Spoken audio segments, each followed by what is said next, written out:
네, 안녕하세요. 서쌤입니다. 네, 컴퓨터 응용 선반 기능사 2014년도 2회입니다. 4번 문제 보겠습니다.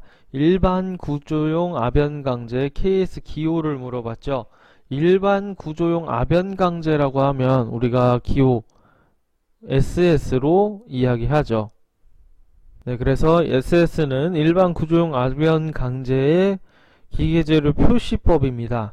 표시 기호고요. 그리고 뒤에 400이라는 세 자리 숫자가 붙죠. 이때 붙는 뒤에 세 자리 숫자는 인장 강도를 말하는데 최저 인장 강도를 이야기하죠. 그래서 SS400이라고 하면 최저 인장 강도가 400N per 제곱밀리미터인 일반 구조용 아변 강제를 이야기합니다. 그래서 보기에서 관련된 보기는 1번이 정답이 되겠습니다. 5번 한번 보겠습니다. 철과 탄소는 약 6.68% 탄소에서 탄화철이라는 화합물을 만드는데 이 탄소강의 표준 조직을 물어봤어요. 우리가 철에 탄소를 이제 합금시키죠. 그래서 철 속에 탄소가 들어갈 수 있는데 0%부터 최대 6.67% 또는 6.68%까지 들어갈 수가 있습니다. 근데 보기에서는 문제에서는 최대로 들어가는 양, 철에 탄소가 최대로 고용된다고 얘기를 해요. 들어가면 어떤 조직이 만들어지느냐라고 해서 시멘타이트 조직이 만들어지게 됩니다. 시멘타이트 조직은 금속간 화합물이라고 해서 강도가 상당히 높은데 그만큼 취성이 큰 특징을 가진 그런 조직이죠. 정답은 3번이 되겠습니다. 6번 보겠습니다. 비철금속 중에 구리가 다른 금속질과 비교해서 우수한 것 중 틀린 것을 물어봤어요. 1번을 보면 연하고 전연성이 좋아 가공하기 쉽다. 그렇죠? 구리는 대표적인 FCC 금속이죠. 그래서 연하고 가공하기가 좋습니다. 2번 전기밀 열전도율이 낮다고 했는데 구리는 전기전도도가 높죠. 그래서 2번이 정답이 되겠습니다. 그래서 아름다운 색을 띠고 있다. 여기서 아름다운 색이라고 하면 구리는 담적색, 검붉은 색의 구리색을 갖고 있죠. 4번 구리합금은 철강재료에 비해서 내식성이 좋다. 네, 일반적으로 내식성이 좋다고 이야기합니다. 그럼 7번 보겠습니다. 강의 표면 경화법으로 표면을 경화시키는 방법으로 금속 표면에 탄소를 침입시키는 방법을 이야기했죠. 그래서 표면 경화법 여러 가지가 있는데 그 중에서 탄소를 집어넣는다, 탄소를 침입시킨다라고 하면 침탄법을 이야기하죠. 그래서 2번이 정답이 되겠습니다. 질화법이라고 하면 질소를 침투시키는 거고요. 화염경화법이라고 하면 화염으로 열을 올린 다음에 급냉시켜서 겉표면만 담금질시키는 그런 방법이고요. 쇼피닝은 강구를 고속으로 분사시켜서 표면에 충격을 주는 거죠. 그래서 가공경화를 일으켜서 표면 경화를 일으키는 그런 방법입니다. 10번 보겠습니다. 스퍼기어에서 Z는 이빨 개수고 P가 지름피치라는 말이 나왔어요.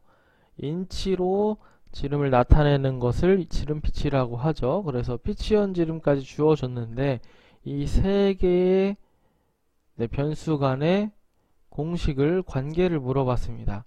그래서 지름피치라는 걸 알아야 하는데요. 인치 방식으로 기어 이 크기를 나타낸 숫자 값입니다. 그래서 지름피치는 P는 피치원 지름분의 이수로 표시되는데요.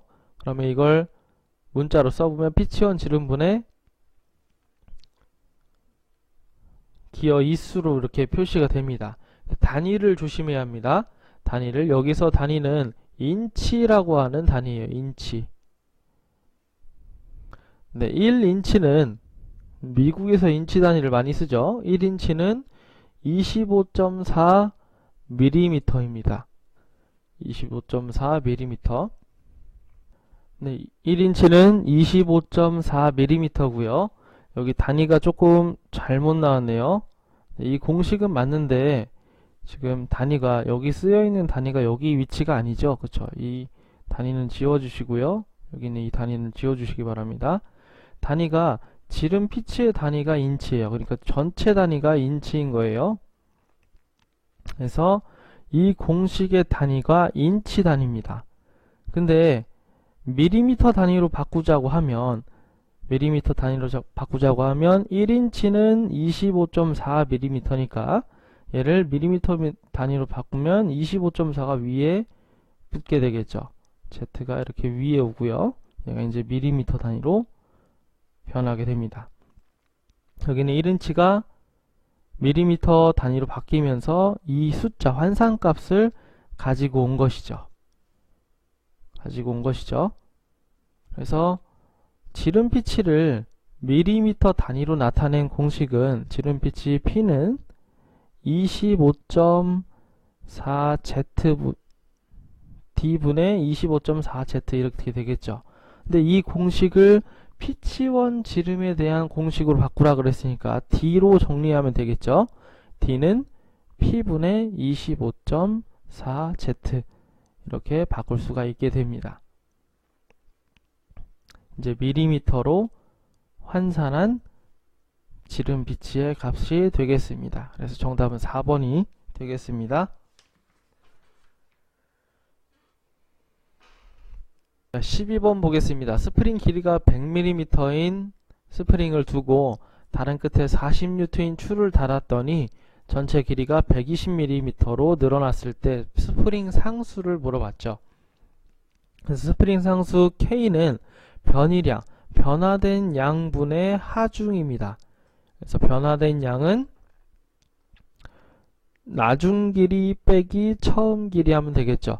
처음에는 100mm였는데 120mm로 늘어났으니까 늘어난 양, 변이량은 20mm가 되겠죠. 그래서 20분의 하중 어디 있죠? 여기 있죠. 40N 해서 2N per 밀리미터 라는 스프링 상수가 되겠죠. 정답은 3번이 되겠습니다. 15번 보겠습니다. 회전체의 균형을 좋게 하거나 너트 외부를 돌출시키지 않으려고 할 때 주로 사용하는 너트 이야기했죠. 오늘 너트의 종류는 상당히 많죠. 그 중에서 너트는 특징별로 이 종류들을 알아둬야 합니다. 그 중에서 이제 회전체의 균형을 좋게 한다는 말이 있다고 하면 이제 둥근 너트를 이야기해요.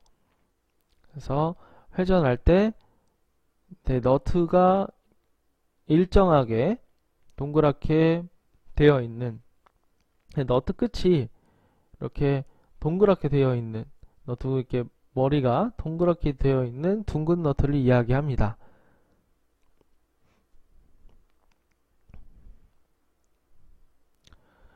육각 너트는 너트 머리가 육각으로 되어 있는 위에서 봤을 때 이렇게 육각으로 되어 있는 너트를 이야기하죠. 와셔 부치 너트는 와셔가 이미 달려 있는 그래서 너트 하나로 와셔와 너트의 역할을 둘 다 해내는 그런 너트입니다. 캡 너트는 이제 덮을 때 먼지로부터 오염물을 막을 때 사용하는 뚜껑 같은 역할을 하는 캡 너트가 되겠습니다. 정답인 2번이 되겠습니다.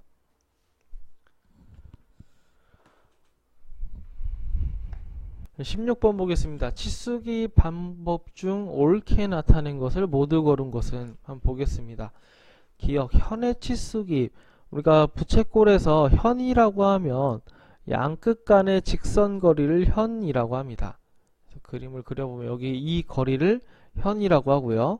얘를 치수기법으로 나타낼 때는 위에 아무런 기호를 쓰지 않고 숫자만 나타내게 되죠. 그래서 기억은 틀렸고요. 니은 호의 치수기. 호라고 하면 이 부채꼴의 이 부채 바깥 호를 이야기하죠. 그래서 호를 치수기입할 때는 다음과 같이 이렇게 기호와 치수 보조선을 구부려서 이렇게 표시를 해줍니다. 다음 반지름 치수기입은 중심선에서 화살표를 한쪽으로 놓고 해당하는 외형까지 R로 표현합니다. 그래서 반지름이 8이라고 하면 R8 이렇게 해서 표시하게 되죠. 각도의 치수 기입은 다음과 같이 치수 보조선을 이용해서 이 안에 각도 치수를 기입하죠.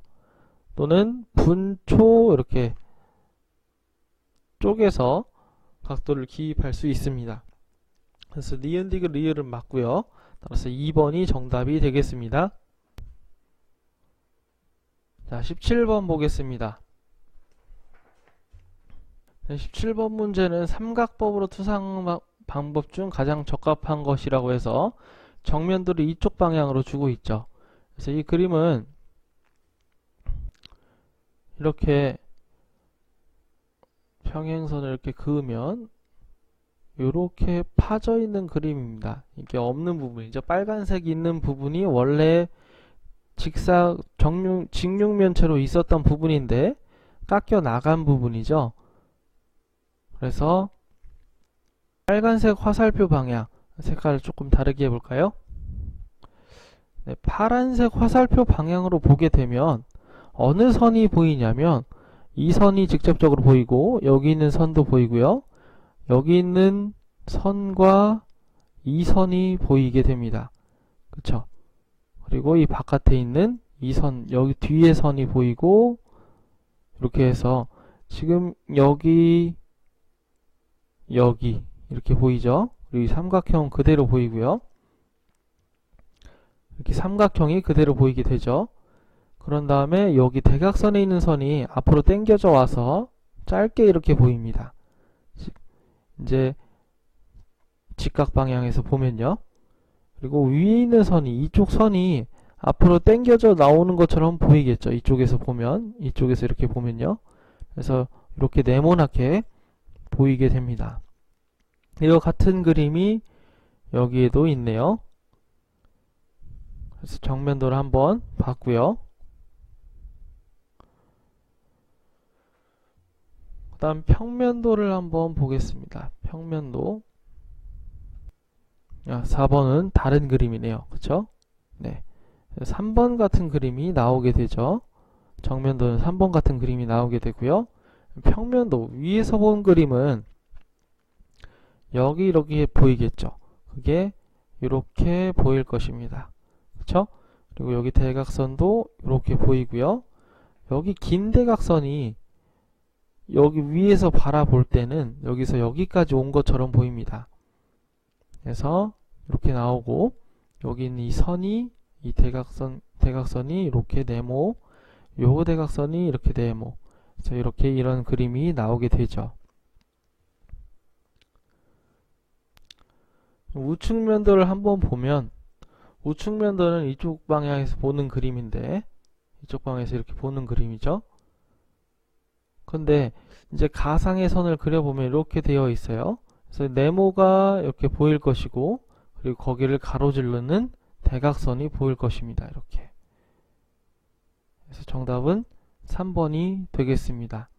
우리가 이런 투상법의 그림이 어려운 것, 기본적으로 그림이 엄청 복잡하게 나오진 않은데 한 번에 보기 어려운 것들, 이런 그림 같은 경우는 기본적으로 이런 직사각형을 전제로 나옵니다. 직사각형 어느 형태로 깎아서 보여주게 되는 부분들이 많아요. 기능사 수준에서는 보통 이런 직사각형을 일정한 형태로 깎은 면을 제시해주고 이걸 삼각법으로 표현해라는 문제들이 자주 출제가 됩니다. 형태가 단단하면 우리가 이제 투상도를 생각하기가 용이하겠지만 이렇게 애매할 경우에는 가상의 선을 한번 그려본다든지 아니면 해당 방향으로 보이는 선들을 하나하나씩 찾아가면서 이렇게 표시해보면, 비교해보면 어렵지 않게 찾을 수가 있습니다. 18번 보겠습니다. 다음 중 분할핀의 호칭 지름에 대한 설명으로 옳은 것, 해당하는 것을 물어봤어요. 분할핀이라고 하면 주로 구멍에 또는 나사에 풀림을 방지하기 위해서 꽂아두는 핀을 이야기하죠. 그래서 그 핀 구멍이 중요합니다. 이 핀이 꽂혀지는 그 구멍, 이 지름을, 이 구멍의 지름, 핀이 꽂혀지는 핀 구멍의 지름을 분할핀의 호칭지름이라고 이야기해요. 그래서 분할핀 구멍의 지름을 호칭지름이라고 얘기합니다. 그래서 분할핀은 대부분 규격이 정해져 있죠. 그래서 호칭지름 곱하기 분할핀의 길이로 이렇게 나타내고 있습니다. 그래서 5 곱하기 50이라고 하면 파이 5짜리 호칭지름을 가진 50mm 길이인 분할핀을 이야기하죠. 그래서 정답 1번이 되겠습니다.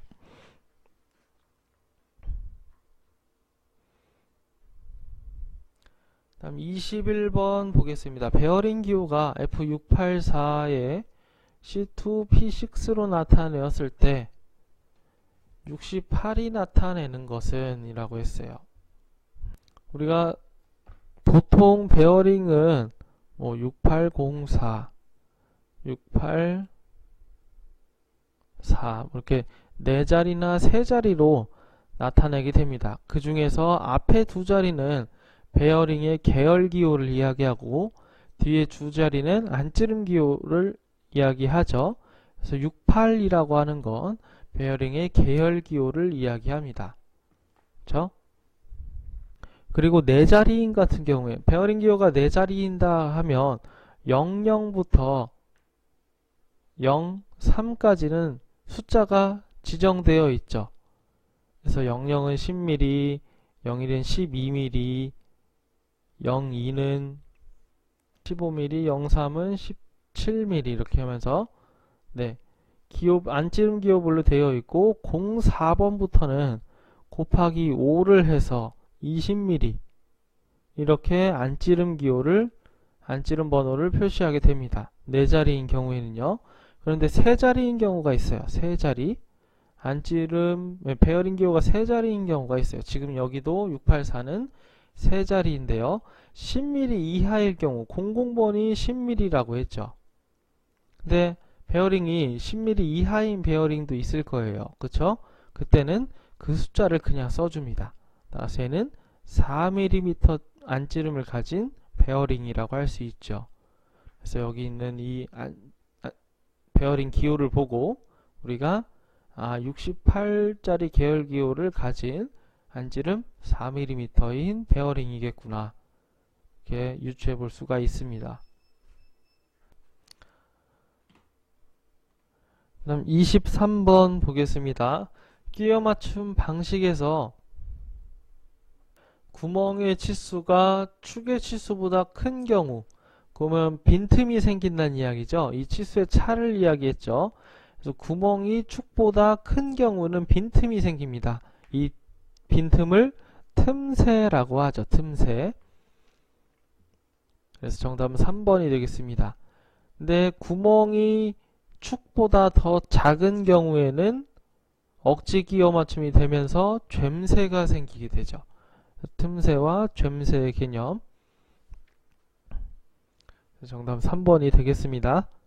다음 26번 보겠습니다. 다음과 같은 연삭수돌 표시 기호 중에 밑줄지인 K가 뜻하는 것은 라고 해서 WA라고 하면 입자의 종류죠. 화이트 알루미나를 이야기합니다. 다음 60 입도의 크기를 이야기하죠. 다음 K는 결합도 얼마나 결합이 단단하게 되어 있는지 무르게 되어 있는지를 이야기하고요. 다음 V는 비트리파이드 결합제를 이야기하죠. 그래서 K 결합도라고 하면 결합도를 이야기합니다. 정답은 3번이 되겠습니다. 27번 보겠습니다. 밀링 커터의 주요 공구각 중에서 공구와 공작물이 서로 접촉하여 마찰이 일어나는 것을 방지하는 역할. 그래서 우리가 공구를 옆면에서 봤을 때 이렇게 생겼어요. 바이트를 옆면에서 봤을 때. 그리고 이걸 원통봉을 자른다 라고 하면 원통봉을 자른다고 하면 이 중심선으로부터 이렇게 되겠죠. 그래서 얘가 깎여 나가면서 이렇게 깎여 나가면서 네, 칩이 발생하게 되죠. 공작물은 이쪽으로 회전하게 되고 공구는 왼쪽에서 오른쪽으로 이송을 한다고 했을 때 이런 형태의 칩이 이제 발생하면서 절삭이 이루어지게 됩니다. 그 상태에서 우리가 이 공작물과 공구 간의 마찰을 줄여주기 위한 각은 이 공구의 끝점, 인선에서부터 수직선을 이렇게 양쪽으로 그어서 이쪽 알파라고 하는 각도와 베타라고 하는 각도가 생기죠. 알파라고 하는 각도는 경사각이고요. 이게 알파라고 하는 게 경사각이고 베타라고 하는 게 여유각입니다.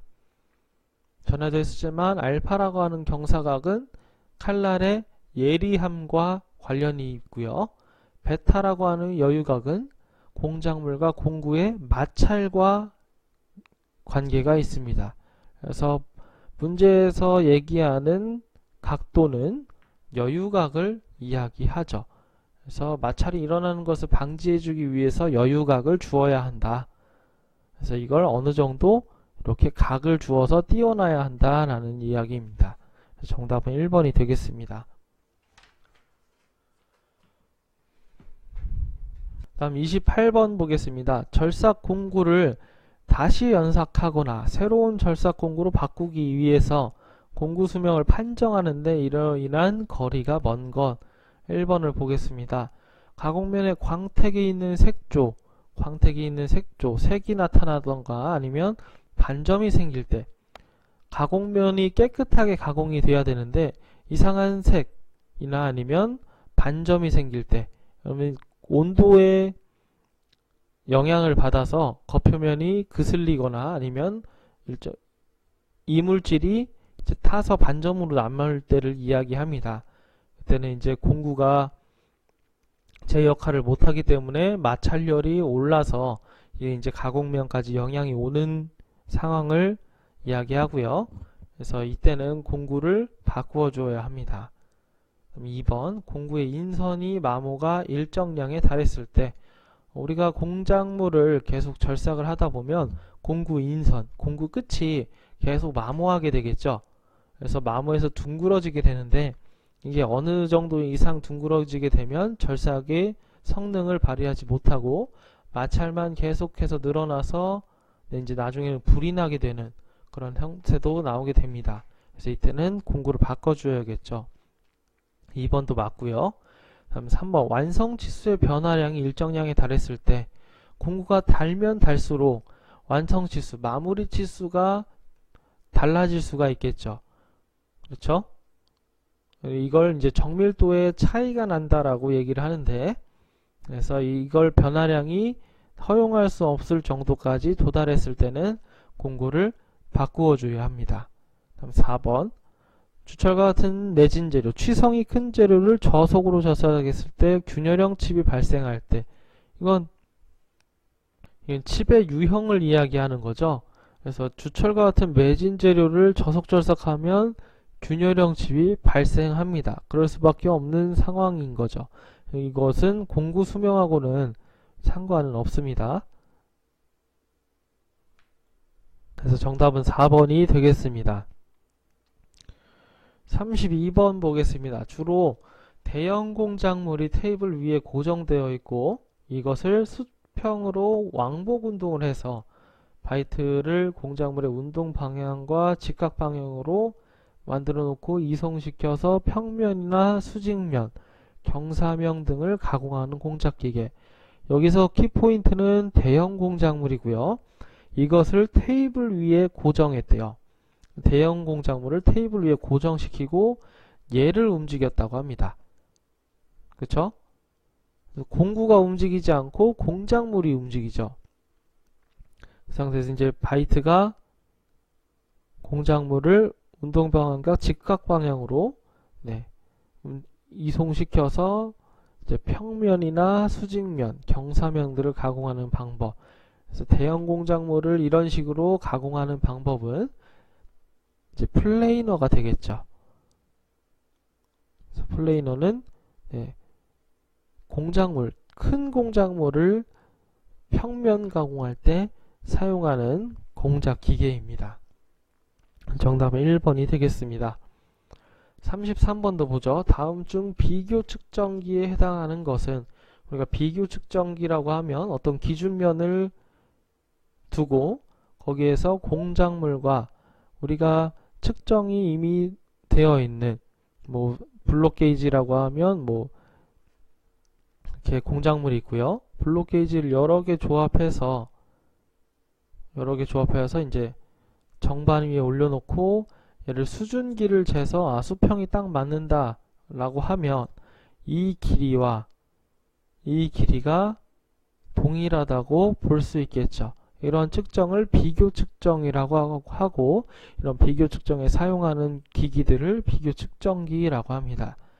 대표적인 비교 측정기는 다이얼 게이지, 그리고 미니미터, 옵티미터, 또 블록 게이지, 뭐 충용 게이지, 이런 스냅 게이지, 이런 게이지류들이 있죠. 그래서 정답은 3번이고요. 버니어 캘리퍼스는 직접 측정기죠. 마이크로미터도 마찬가지고, 하이트 게이지, 높이 게이지도 마찬가지로 높이를 재는 직접 측정기입니다. 정답은 3번이 되겠습니다. 35번 보겠습니다. 구성인선의 방지 대책으로 틀린 것은, 구성인선이라고 하면 바이트 날 끝에 끼는 찌꺼기를 이야기하죠. 그래서 1번, 경사각을 크게 하면 칼날이 예리해지므로 구성인선이 방지됩니다. 맞고요. 2번, 절삭 깊이를 크게 하면 절삭 저항과 절삭량이 많아지기 때문에 칼날에 끼는 그 찌꺼기가 더 커지게 되겠죠. 방지 대책으로는 볼 수 없습니다. 정답은 2번이 되겠네요. 3번도 보죠. 윤활성이 좋은 절삭류를 사용해서 칩이 잘 배출되게 하면 거기에서 이제 구성인선이 끼는 것을 방지할 수가 있게 되죠. 절삭 속도를 빠르게 한다. 절삭하는 속도를 빠르게 하면, 칼을 빠르게 치게 되면 찌꺼기가 칼날에 묻지 않게 되는 그런 원리와 같습니다. 정답이 2번이 되겠습니다. 37번도 보겠습니다. 밀링머신에서 테이블의 이송 속도를 나타내는 공식, 이송 속도 공식을 물어봤네요. 직접적인 공식. F는 FZ 곱하기 Z 곱하기 N이죠. 그쵸? 그래서 FZ라고 하면 날 하나당 이송을 이야기하고요. 여기 밀리미터인데 M자가 3개나 나왔습니다. 하나 지워주시고요. Z라고 하면 날의 커터 수, 커터 날의 수, 다음 N이라고 하면 커터의 회전수. 그래서 1번이 정답이 되겠습니다.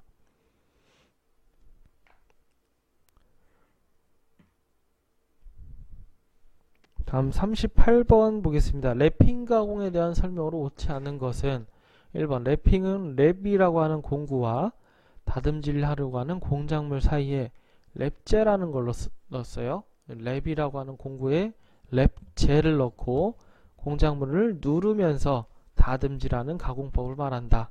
정확하죠? 2번, 랩핑 방식으로는 습식 방법과 건식 방법이 있죠. 맞습니다.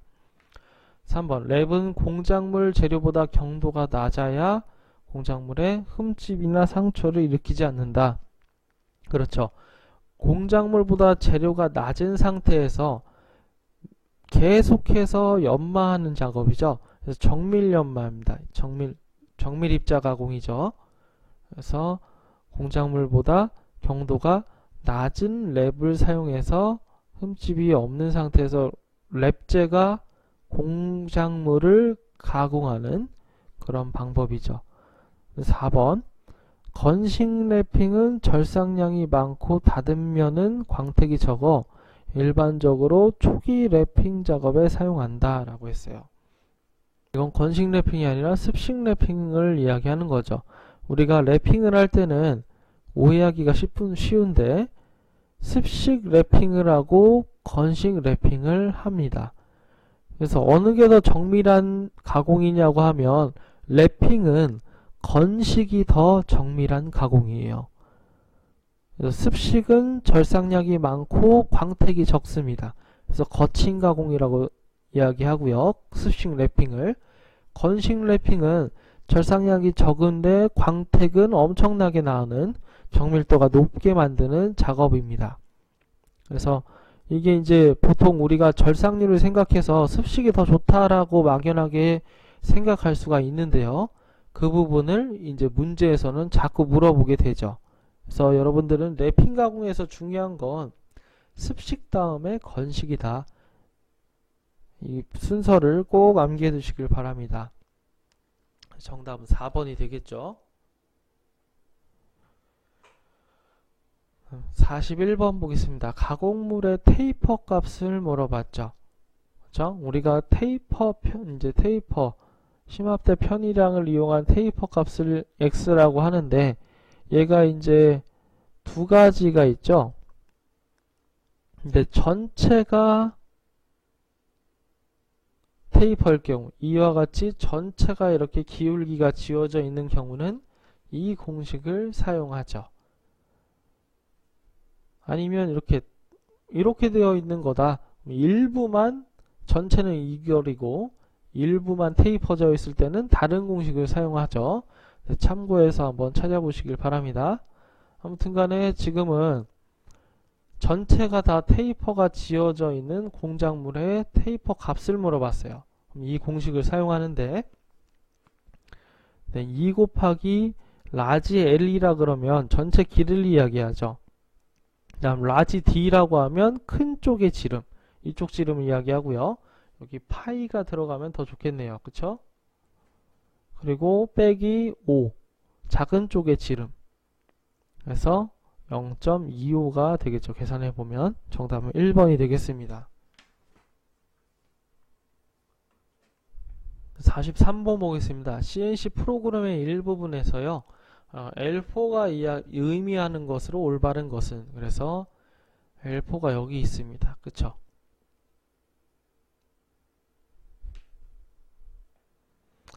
여기 보면 N0034라고 하는 건 시퀀스 번호죠. 네, 이 블록의 숫자, 순서 번호입니다. 1번, 2번, 3번, 4번 할 때 그 순서예요. 얘는 생략할 수도 있죠. 순서 번호니까. 그리고 M98이라고 그러면 보조 프로그램을 호출하는 명령이죠. 보조 프로그램 호출하는 명령이고요. 그리고 이제 P 값이 있고, L4라고 하는 건 보조 프로그램의 반복 횟수를 이야기합니다.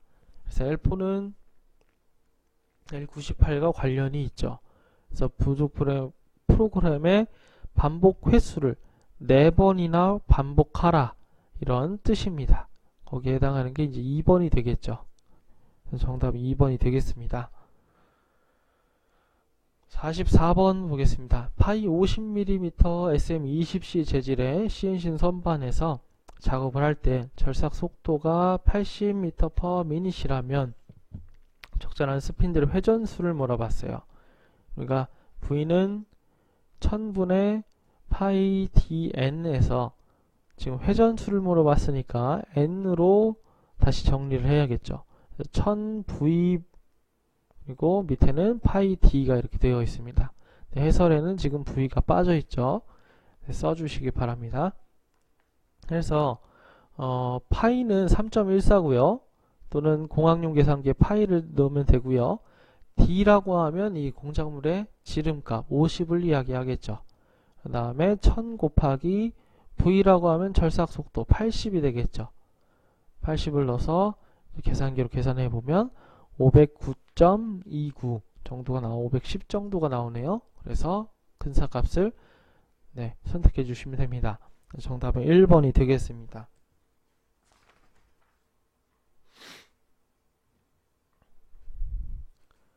47번 보겠습니다. 근래 생산되는 대형 정밀 CNC 고속가공기에 주로 사용되며, 그리고 모터에서 속도를 검출해요. 그리고 리니어 스케일을 부착해서 위치를 피드백 시키는 것. 그래서 속도와 위치를 모두 검출해내서 피드백까지 이루어지는 경우, 이게 이제 폐쇄회로 방식이죠. 그래서 3번이 되겠습니다. 그래서 개방회로라고 하면 피드백이 없어요. 피드백이 없어서 가장 간단한, 하지만 정밀도가 매우 낮은 그런 방식이고요. 서버기구 방식이고, 이걸 좀 개선한 게 폐쇄회로 방식입니다. 그래서 속도를 검출하고 위치를 다소 검출하는데 주로 속도를 검출한다고 알고 계시면 되겠습니다. 보통 공작기계에서 많이 사용하고요. CNC 공작기계. 그리고 이거보다 더 정밀한 게 폐쇄회로 방식이죠. 속도와 위치를 모두 검출해서 피드백하는 방식으로 주로 정밀 고속 가공기에 사용합니다. 이제 이 두 개를 모두 다 합친 것이 바로 이제 복합회로 방식이죠. 초고정밀도 제어 방식입니다. 그래서 방식의 순서대로 여러분들 알고 계시면 되겠습니다.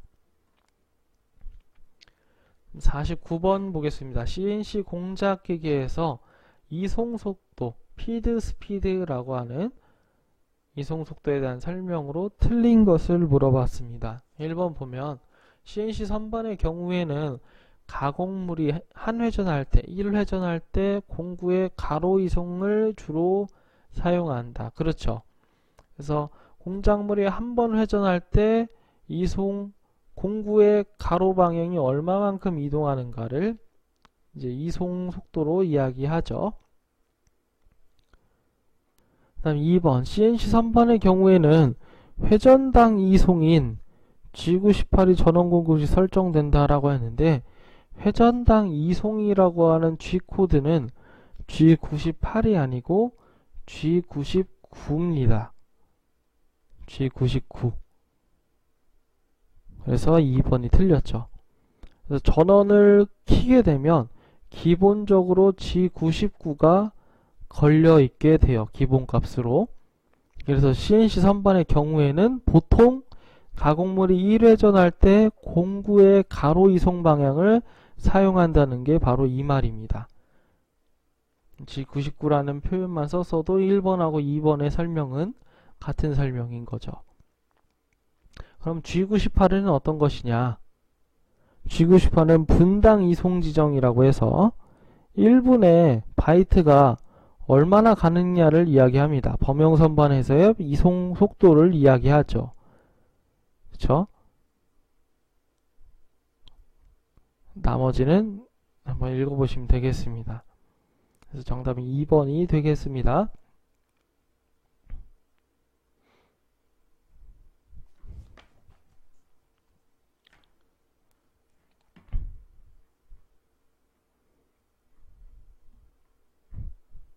(52번) 보겠습니다. CNC 선반에서 파이 52 부분을 가공하고 측정한 결과 파이 51.97이었다.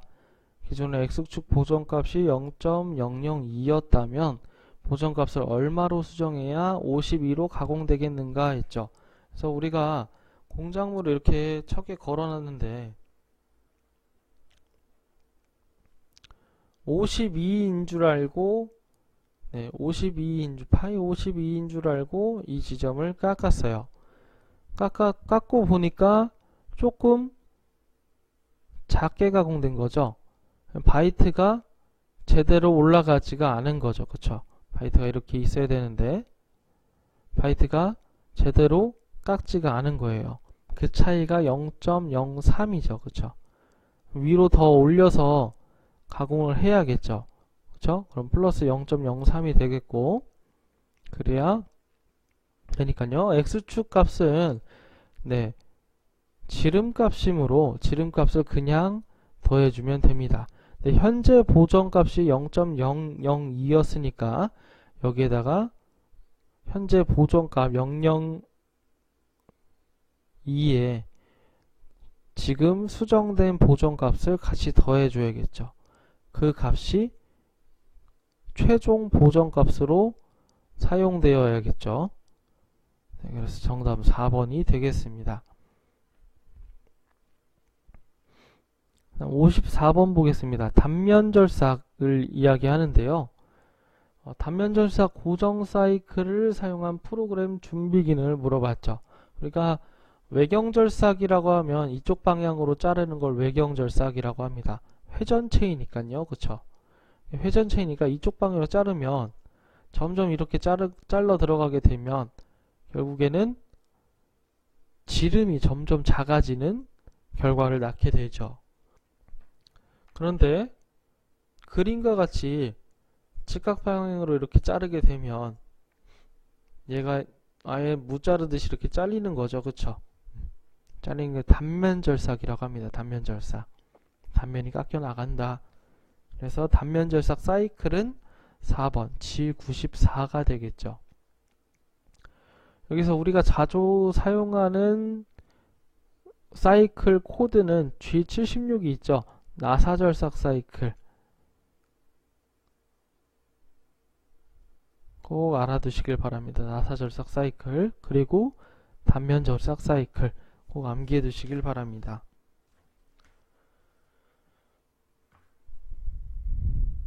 네, 55번 보겠습니다. 머시닝 센터 프로그램 중에서 사용된 공구 길이 보정을 나타내는 준비 기능을 물어봤죠. 우리가 한 번씩 보겠습니다. G17, G40, G49, G80이라고 했는데 G17은 XY 평면을 이야기하고요. G40은 공구 경 보정 취소죠. 공구 지름 보정 취소죠. 그리고 G49는 공구 길이 보정 취소, 다 취소시키는 겁니다. 그 다음 G80은 고정 사이클 취소. 그래서 이미 혹시 이전 프로그램에서 걸려 있을 수도 있는 보정 값과 사이클 값을 다 취소시키는 기능이죠. 다음 G91 증분지령이죠. 증분지령이라 G28 원점 복귀죠. Z축을 먼저 원점 복귀, 그 자리에서 원점 복귀 시키고 증분지령이니까요. 그 다음 줄 지금 G91 코드가 계속 살아있는 거죠. 모달 코드라서. G28 원점 복귀해라. XY축도 원점 복귀해라. 지금 따로 하는 경우를 볼 수 있겠죠. Z축과 XY축을 구분해서 하나씩 원점 복귀를 하고 있습니다. 이렇게 원점 복귀를 완료하게 되면 G90 절대지령으로 바꾸고 G92 공작물 좌표계를 설정하죠. 그 설정하는 값은 X400, Y250, Z500이라는 좌표계 설정이 이루어지게 되고요. T01이라고 해서 1번 공구로 지령을 내리고 M06이라서 공구 교환, 1번 공구로 공구를 교환시켜라 라는 명령이죠. G00 급속이동해라. X-15, Y-15인 곳으로. 다음 스핀들은 1000rpm까지 M03 이렇게 되어 있습니다. 그래서 M03은 이제 정회전이죠. 그리고 여기 오타가 있네요. 다음 줄로 와야 됩니다. 이게 요 앞까지 와야 되죠. 네, 다음 줄로 와야 됩니다. 수정해 주세요. 그래서 G43이 플러스 방향 공구 길이 보정이죠. 보정 코드죠. 그래서 Z50까지 오는 동안 01번 1번 보정 값으로 공구를 길이 보정해라 라는 뜻이죠. 그래서 여기 G43이 공구 길이 보정을 나타내는 값이죠. 그래서 G43이 되겠습니다. 그래도 이 프로그램을 다 해석할 수 없다고 해도 이 프로그램이 없어도 문제는 풀 수가 있겠죠. 그쵸? G43이라고 하는 의미를 알고 있으면 우리가 보정을 나타내는 준비 기능은 바로 43을 선택할 수 있으니까요. 그렇게 할 수도 있습니다. 나머지도 보죠. G01 직선 보관, 직선 가공을 해라. Z5까지 피드는 100으로 해서, 그리고 M08 철상유를 공급하는 거죠. 그 다음 G01이 계속 살아 있습니다. 그 상태에서 G41 공구경 보정 좌측이죠. 공구경 보정 좌측이라고 하면 왼쪽 보정이니까 하향 절삭을 이야기해요. 그래서 x0까지 하고 그 공구 보정하는 값은 11번 보정값으로 보정해라 라고 하는 뜻입니다. 그래서 G코드를 꼭 알고 계셔야 하죠. 그렇죠? 거진다 우리가 G코드로 이야기를 하고 있죠. G코드만 명확하게 암기를 하고 있어도 이 블록들이 어떤 의미를 갖고 있는지를 알 수가 있습니다. 그래서 정답은 3번이 되겠습니다. 57번도 한번 보죠. 그림은 CNC 선반 프로그램에서 P1에서 P2로 진행하는 블록을 나타낸 것이다. 가로 안에 들어갈 명령어를 물어봤죠. P1이라고 하면 이 점을 이야기하고 P2라고 하면 여기를 이야기하네요. 네, 가는데 곡선으로 가죠. 그쵸? 곡선으로 가요. 그리고 그 곡선에 R3 반지름이 3인 곡선으로 간대요. 이 방향이 이렇게 돌아가는 방향이죠. 시계 방향이죠. 그러면 G02로 볼 수 있겠죠. 반대 방향으로 돌아간다라고 하면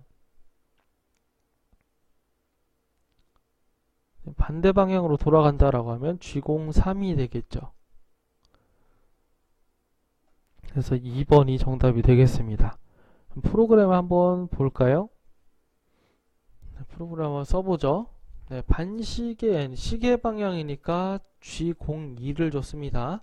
다음 종점, 도착점을 찍어줘야 되는데요. X축은 P2의 X축은 우리가 X축을 값을 알 수가 있을까요? 지금 P1의 X축은 여기죠. 20이죠. P1 지름값은 20이에요. 근데 여기서부터 3mm만큼 올라갔죠. 그쵸? 20에서 3mm만큼 올라갔습니다. 근데 이게 회전체죠. 이렇게 동글게 되어 있는 회전체예요. 한쪽이 3mm만큼 올라갔다고 하면 이 반대쪽에 있는 회전체니까 반대쪽도 3mm만큼 올라가서 최종 지름값은 6mm가 같이 올라간 겁니다. 그래서 26이라는 숫자가 그렇게 해서 나오는 거죠. 그렇죠? 다시 보게 되면 지금 우리가 생각하기에는 X값이라고 하면 이게 X축이죠. 여기가 Z축이에요. X는 지름값을 그대로 써준다고요. 지름값. 그러면 P1의 X값은 지름 20파이인 20, X20의 자리인데 이걸 가지고 P2의 지름값, X값을 유추해내려고 하는 거예요. P2의 X값을. 근데 여기 파란 점부터 검은색 점까지 3mm만큼 거리가 3이니까 23을 써주는 게 아니라 이쪽이 3mm만큼 올라갔으면 이걸 기준으로 해서 반대쪽, 회전체의 반대쪽도 3mm만큼 올라갔다고요. 그래서 총 지름이 26이 되는 거죠. 26. 그래서 프로그램에 X26이 써져 있다고 이렇게 말씀드리는 겁니다. G02 X26 됐죠? 그 다음 Z-10은 어디서 왔냐? 지금 프로그램 원점이 여기죠. 그쵸? 프로그램 원점이 여기에요. 그러면 여기는 Z축의 플러스 방향입니다. 그럼 원점을 기준으로 해서 뒤로 가면 마이너스 방향이죠. 근데 P2라고 하는 점은 0부터 뒤로 10만큼 간 거죠. 그래서 Z가 마이너스 10이 되는 거죠. 끝점 좌표를 XZ로 둘 다 잡아냈죠. 그래서 라운드 값까지, 라운드 3까지 지정해 주면 시계 방향으로 이 점까지 라운드 3, 반지름 3 값으로 돌게 된다. 이렇게 돌게 된다를 표현해 주게 되는 거죠. 그래서 워드 하나, 둘, 셋, 4개의 워드로 지금 설명했던 걸 모두 다 한 번에 공정을 처리할 수가 있는 겁니다. 엄청 압축되게 되는 거죠. 그래서 정답은 2번이 되겠습니다. 이상으로 강의를 마치도록 하겠습니다. 감사합니다.